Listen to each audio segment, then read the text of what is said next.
ஒவ்வொரு பட்ஜெட்டின் போதும் தாக்கல் செய்யப்படுவதற்கு முன்பு அல்வா கிண்டப்படுவதை பலரும் தெரிந்திருக்கலாம். இதற்கான காரணம் என்னவென்று உங்களுக்கு தெரியுமா? அசர வைக்கும் காரணத்தை பார்க்கலாம். 2025-26 நிதியாண்டுக்கான மத்திய பட்ஜெட் இன்று தாக்கல் செய்யப்படுகிறது. ஒவ்வொரு ஆண்டும் பட்ஜெட் தாக்கல் செய்யப்படும் போது அல்வா கிண்டுவது வழக்கமாகி வருகிறது. இனிப்பான அல்வாவை போல பட்ஜெட்டும் இனிமையாக இருக்க வேண்டும் என்றே இந்த முறை செயலில் உள்ளது என பலரும் நினைத்திருக்கலாம்.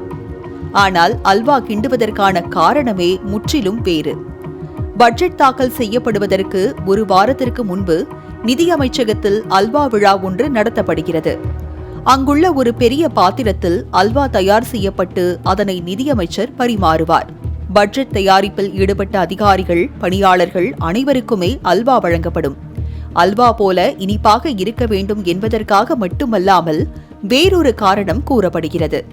அதாவது பட்ஜெட் தயாரிப்பில் ஏராளமானோரின் கடின உழைப்பு உள்ளது. அவர்களின் கடின உழைப்பை கொண்டாடும் வகையில் அல்வா தயார் செய்து பரிமாறப்படுகிறது. அல்வா விழா முடிந்தவுடன் பட்ஜெட் தயாரிப்பில் ஈடுபட்ட அதிகாரிகள், ஊழியர்கள் அனைவரும் நிதி அமைச்சகத்தில் உள்ள நார்த் பிளாக்கில் தனிமைப்படுத்தப்பட்டு விடுவார்கள். மத்திய பட்ஜெட்டின் ரகசியம் மற்றும் பாதுகாப்பை உறுதி செய்வதற்காக இந்த முறை கையாளப்படுகிறது.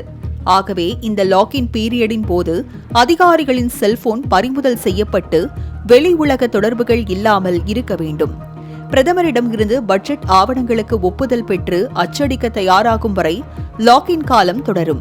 இந்த அல்வா தயாரிக்கும் பணி என்பது இந்தியாவின் பாரம்பரியமாகவே தொன்று தொட்டு பின்பற்றப்படுகிறது. இதுவரை ஒவ்வொரு ஆண்டும் பட்ஜெட் தாக்கல் செய்யப்பட்டு வந்த நிலையில் கடந்த 2021 ஆண்டு மட்டும் அல்வா கிண்டும் விழா நடைபெறவில்லை.